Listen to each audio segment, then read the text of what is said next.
Kita bahas kardiologi dalam MCG, CBT, UKM, BPD ya. Baiklah,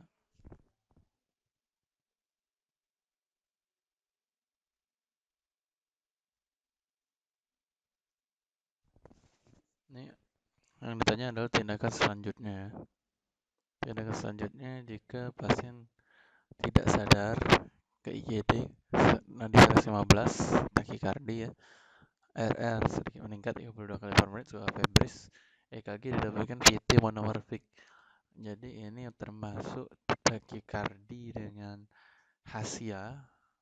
Jadi kita lakukan kardioversi 100 joule ya.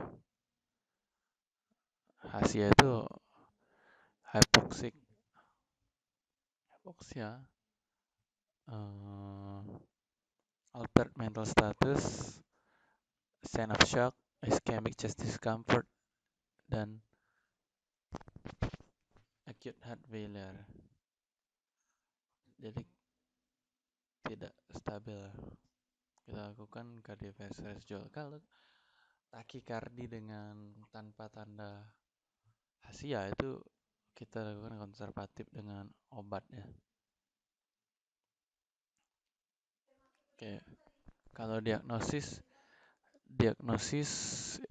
nomor 2 ini ditanya diagnosis Nyonya Erina Winasasungko, wanita 55 tahun, dibawa keluarga ke IGD rumah sakit dengan keluhan tungkai kanan bengkak.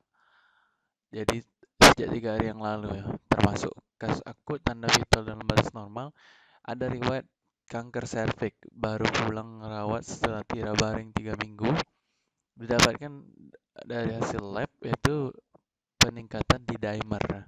Ini termasuk kasus deep vein thrombosis ya. Deep vein thrombosis. Jadi kalau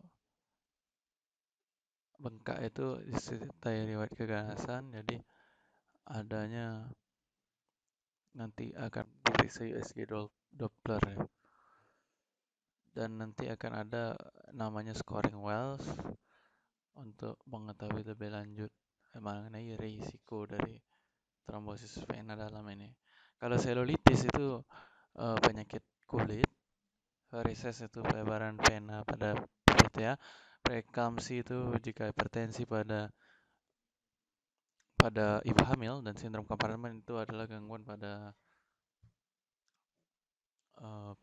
fraktur ya,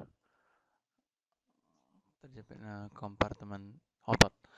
Ya, nomor 3 ini obat ya, ini tanya ya, tata laksana. Jadi laki-laki 55 tahun datang ke tempat praktik dokter umum dengan keluhan nyeri dada kiri, nyeri terbakar, menjalar ke bahu dan lengan kiri setelah pasien lari pagi ya. Jadi ini khas untuk koroner ya. Nyeri dada 10 menit, nyeri dada mereda setelah istirahat. Keluhan juga disertai mual dan keringat dingin. Pasien sebelumnya pernah mengalami keluhan sama 3 bulan yang lalu. Perokok aktif, riwayat trauma dada maupun TB paru disangkal, jadi khas pada nyeri dada jantung ya. Kemudian pempis ini didapatkan sedikit peningkatan tekanan darah, lalu dari EKG tapi normal. Jadi ini termasuk kasus angina pectoris stabil ya. Nah, karena enzim jantung masih normal, jadi kita berikan bisoprolol sebagai beta blocker untuk heart rate control ya. Jadi kalau nomor 4, terapi selanjutan ya.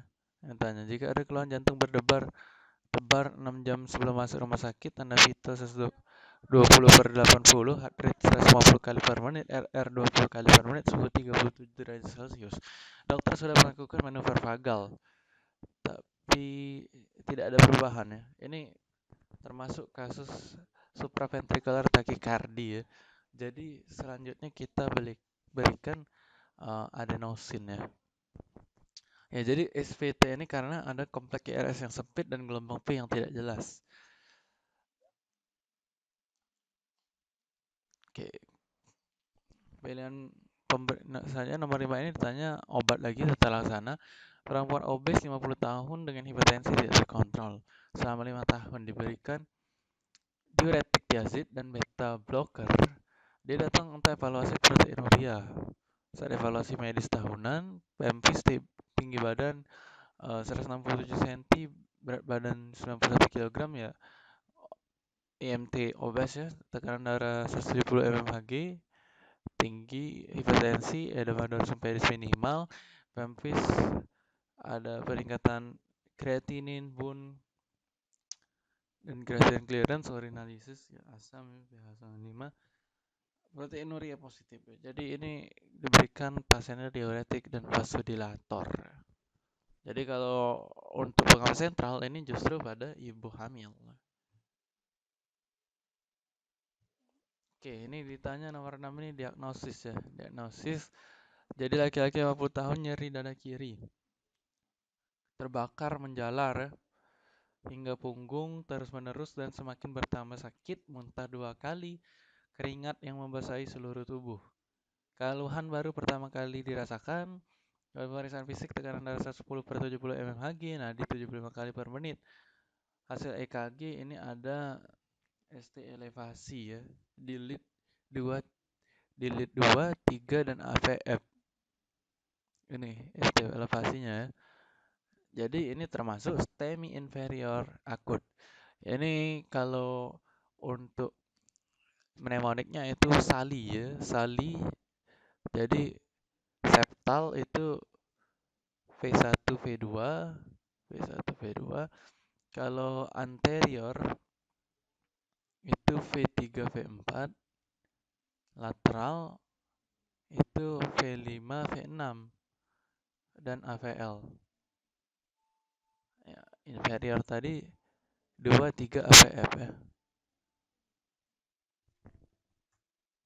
Oke, kalau yang E ini nomor yang 7 ini ditanya penanganan awal ya. Laki-laki 60 tahun dibawa ke IGD karena tidak sadarkan diri sejak 5 jam yang lalu ya. Altered mental status.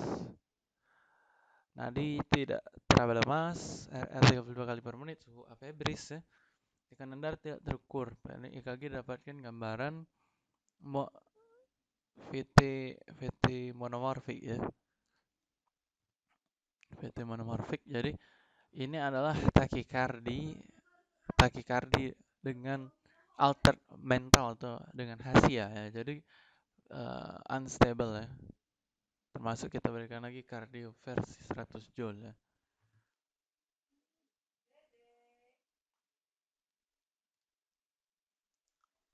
Oke, ini ditanyakan terapi ya. Laki-laki 59 tahun datang ke ruang gawat darurat, keluhan sesak napas. Sesak napas dirasakan sejak 1 bulan yang lalu. 5 hari terakhir pasien tidur dengan posisi duduk disertai batuk-batuk berdahak putih. Pasien mengalami serangan jantung 3 tahun lalu dan biasa kontrol ke poliklinik. Sejak 2 bulan lalu pasien tidak minum obat karena merasa tidak ada keluhan lagi. Nokturi positif sejak 2 bulan terakhir. Pada pemeriksaan fisik didapatkan tampak sakit berat. Kompos mentis, tekanan darah 100/60. Kemudian heart rate sama dengan nadi 120 kali per menit, jadi tidak ada pulsus defisit seperti yang terjadi pada arterial fibrilasi. RR 32 kali per menit, dangkal.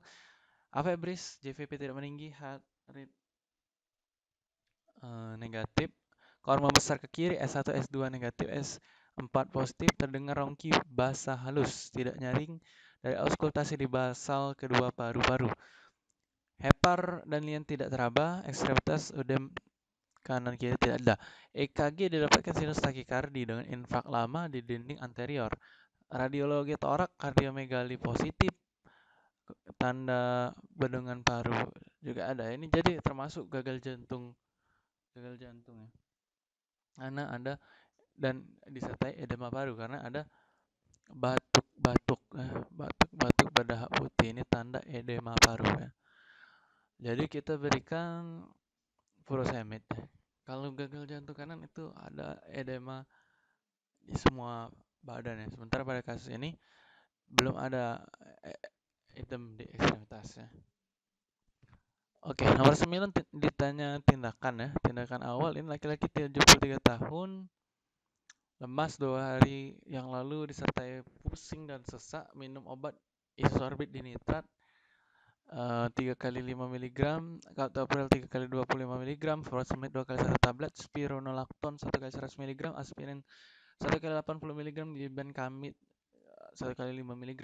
Pada hari yang lalu BAB cair 8 kali sehari, nafsu makan menurun, pemeriksaan fisik keadaan umum lemah, tekanan darah 60 per palpasi, heart rate 100 kali per menit, RR 30 kali per menit, turgor kulit menurun, auskultasi S1 dan S2 dengan bising sistolik pada apex, akral dingin, nadi lemah bilateral. Jadi ini termasuk shock kardiogenik ya.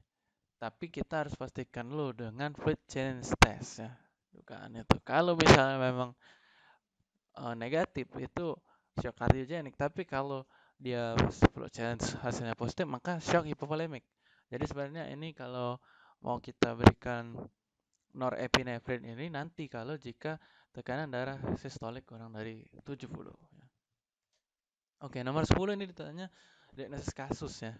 Diagnosis kasus laki-laki 48 tahun dibawa ke IGD karena nyeri dada dan keringat dingin, tekanan darah 60 per palpasi ya, sudah nadi 115 kali per menit, teraba lemas, RR 24 kali per menit, suhu afebris. Pada pemeriksaan EKG didapatkan PT ventricular tachycardia. Ini keywordnya ada keringat dingin, ini sign of shock ya, masuk ke VT dengan hasia ya. Jadi ini ventricle tachycardia tidak stabil ya. Oke, ini ditanya obat terapi ya, terapi antihipertensi pria 55 tahun, keluhan kedua kaki edem. Sudah hipertensi 10 tahun, DM 7 tahun, penyakit dahulu, pasien tampak sesak, kedua kaki edem ya. Pada pemeriksaan fisik tekanan darah 170 per 90, heart rate normal, RR masih normal, suhu masih normal. Jadi kita berikan diuretik thiazide plus ARB. Jadi kalau DM tipe 1 itu diberikan ACE inhibitor ya. Biasanya itu pada epidemiologi pada anak-anak. Ini pada DM pada dewasa. Jadi kita berikan kalau DM tipe 2 itu ARB ya. Oke. Nomor 12 ini ditanya faktor risiko. Jadi pria 50 tahun nyeri ya kedua pada ujung-ujung jari tangan disertai warna hitam. Memiliki riwayat merokok sejak muda. Pada pemeriksaan fisik tekanan darah 130 per 50 mmHg, heart rate 84 kali per menit, RR 20 kali per menit, suhu afebris. Jadi ini termasuk kasus tromboangitis obliteran dengan faktor risiko merokok ya. Oke, ini ditanya nomor 13 diagnosis. Pria 26 tahun datang dengan keluhan demam seperti ditusuk sejak 5 hari yang lalu. Keluhan disertai nyeri dada ya. Demam seperti ditusuk, ada nyeri dada yang memberat jika menarik napas atau berbaring. Nyeri dada berkurang jika pasien membungkuk atau condong ke depan. Nyeri dada tidak bertambah dengan aktivitas, jadi bukan nyeri koroner ya, atau nyeri gagal jantung ya. Pasien tampak sakit sedang, tekanan darah 120 per 70 mmHg, heart rate 120 kali per menit, RR 24 kali per menit. Nah, suhu agak meningkat ya, 38,2 derajat Celcius.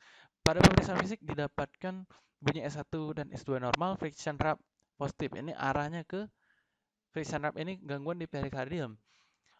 Pemeriksaan lab itu didapatkan leukositosis, ada tanda infeksi. Jadi pemeriksaan EKG ini ada sinus takikardi, depresi PR, ST elevasi di hampir semua lead. Ini keyword untuk perikarditis akut ya. Jadi perikarditis itu akut kalau kurang dari 3 bulan, incessant, recurrent itu gejala 4 sampai 6 minggu, kalau kronik itu lebih dari 3 bulan. Kalau endokarditis infektif itu kriteria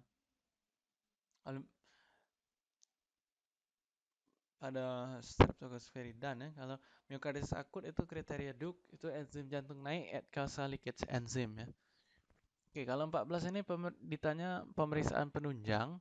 Ini laki-laki 55 tahun datang ke IGD dengan keluhan nyeri di betis kanan yang memberat saat aktivitas dan berkurang dengan istirahat ya. Jadi ini intermittent ya, claudication. Pasien memiliki riwayat DM, hipertensi dan hiperkolesterolemi. Pemeriksaan fisik tekanan darah 120/80 mmHg, nadi 80 kali per menit, RR 20 kali per menit, suhu 36,7 derajat Celcius. Pemeriksaan fisik didapatkan tungkai kanan edema, eritema, dan terasa hangat. Jadi ini dilakukan duplex ultrasound. Oke, ini tanya nomor 15 ini tindakan awal ya. Laki-laki 65 tahun datang dengan keluhan sesak yang memberat sejak 4 hari lalu. Pemeriksaan fisik tampak sakit berat, tekanan darah 80/60 mmHg, heart rate 120 kali per menit, 28 kali per menit. Temperatur 36,5 derajat Celcius. Tampak distensi vena jugular, auskultasi S1 S2 Gallop positif, rongki basah halus positif, edema ekstremitas inferior positif. Jadi ini sudah ada tanda ginjal jantung. Dari EKG ada gelombang Q ya. Patologis ini diberikan dovitamin IV drip ya, karena sudah tanda-tanda shock kardiogenik ya. Ya, nomor 16 ini ditanya terapi ya. Laki-laki 50 tahun datang ke puskesmas dengan keluhan berdebar-debar yang sudah dirasakan sejak 3 hari yang terakhir. Pasien tidak mengeluh sesak, pasien pernah mengalami serangan jantung, riwayat 3 tahun yang lalu, biasa kontrol ke poliklinik. Sejak 2 bulan lalu pasien tidak minum obat karena merasa tidak ada keluhan lagi. Jadi stop obat sendiri. Pasien merupakan perokok ya, riwayat kebiasaan menghabiskan 2 pak per hari selama 30 tahun. Dari pemeriksaan fisik didapatkan tampak sakit berat, kompos mentis, tekanan darah 130/70 mmHg, heart rate sama dengan nadi 106 kali per menit, regular isi cukup, RR 16 kali per menit, dangkal, temperatur 36,5 derajat Celcius, JVP tidak meninggi, HJR negatif, core membesar ke kiri, ada kardiomegali, S1 S2 negatif, S4 positif, terdengar rongki basah halus, tidak nyaring. Jadi sudah ada tanda edema paru. Dari auskultasi di basal kedua paru, hyperrelian tidak teraba, ekstremitas udem kanan kiri tidak ada. Hasil EKG ada multifocal caudate atrial tachycardia ya. Jadi ini merupakan atrial tachycardia dengan tanda atrial rate di antara 100 sampai 130 beat per menit dengan variasi gelombang morfologi gelombang P ya, dan secara total irregular. Irregular ya, interval P ke P-nya. Secara umum itu ada sekurang-kurangnya ada 3 P. Gelombang P kontur gelombang P yang ditanda dengan gelombang P yang paling banyak itu dikoneksikan menuju ke ventricle, walaupun seringkali ya ada diikuti dengan interval PR yang berbeda-beda. Takikardia ini biasanya terjadi pada pasien yang tua, cocok pada kasus ini 50 tahun ya, dengan PPOK atau dengan gagal jantung kongestif yang mungkin berkembang menjadi atrial fibrilasi. Digitalis jadi ini memang digitalis biasanya menjadi penyebab utama, penyebab yang tidak biasa ya, aneh. Tapi pemberian antiviral itu bisa diimplikasikan. Caudate atrial tachycardia bisa juga terjadi pada anak-anak. Jadi ini memang keputusan yang diberikan digoxin karena harus dilakukan digitalisasi. Kalau bisoprolol itu kontraindikasi ya pada PPOK. Sementara pada kalau ISDN itu diberikan pada unstable angina pectoris syndrome koroner akut ya. Oke, selanjutnya nomor 17 ditanya diagnosis ya. Perempuan 65 tahun datang ke UGD rumah sakit dengan keluhan berdebar-debar sejak 1 jam lalu. Keluhan disertai sesak seperti dada tertekan. Pemeriksaan fisik ditemukan tekanan darah 110/70 mmHg, nadi 100 kali per menit, auskultasi jantung S1 S2 reguler, tak ada murmur dengan ekstrasistul. Penunjang EKG terlampir ini didapatkan polymorphic ventricular contraction atau FAS ya. Itu kalau kita jadi kuncinya dari QRS. QRS ini supra ventricular, kalau lebar itu ventricle. Jadi kalau kasus ini premature ventricular contraction PVC ya. Oke, kalau nomor 18 tanya penyebab kasus. Laki-laki 72 tahun dibawa ke IGD rumah sakit dengan keluhan berdebar, mual dan muntah, keringat dingin. Keluhan pernah dialami sebelumnya dan berobat ke dokter jantung didiagnosis PVC, lalu diberikan amiodaron 3 kali 200 mg. Pada pemeriksaan fisik, tekanan darah 140/90 mmHg, nadi 90 kali per menit irregular, RR 24 kali per menit yang lain dalam batas normal. Hasil pemeriksaan EKG didapatkan ST elevasi ya. Itu penyebabnya adalah peningkatan impuls pada jalur preekstasi ya. Jadi kalau PVC itu gangguan katup ya, katup jantung, premature ventricle kan. Ya, nomor 19 tanya diagnosis. Seorang laki-laki 40 tahun diantar keluarga ke UGD rumah sakit dengan keluhan sesak nafas. Keluhan dirasa membaik dengan perubahan posisi duduk. Riwayat menderita penyakit jantung koroner positif, tekanan darah 150/100 mmHg, frekuensi napas 30 kali per menit, nadi 110 kali per menit. Terdapat rongki basah di seluruh lapang paru, JVP meningkat, murmur regurgitasi mitral. Pemeriksaan toraks PA didapatkan kesan kardiomegali dengan edema paru, EKG didapatkan adanya block ya, yaitu left bundle branch block. Ini LBBB William ya. Seperti kalau lawannya RBBB adalah Merrow ya. William Merrow. Ada kalau seperti huruf W itu left bundle branch block ya, seperti huruf W ini. Kalau RBBB itu seperti telinga kelinci ya. Oke, nomor 20 ini ditanya tentang gangguan yang mungkin terjadi ya. Laki-laki 58 tahun datang ke UGD rumah sakit dengan keluhan nyeri dada seperti ditindih benda berat sejak 30 menit lalu. Keluhan disertai keringat dingin berlebihan.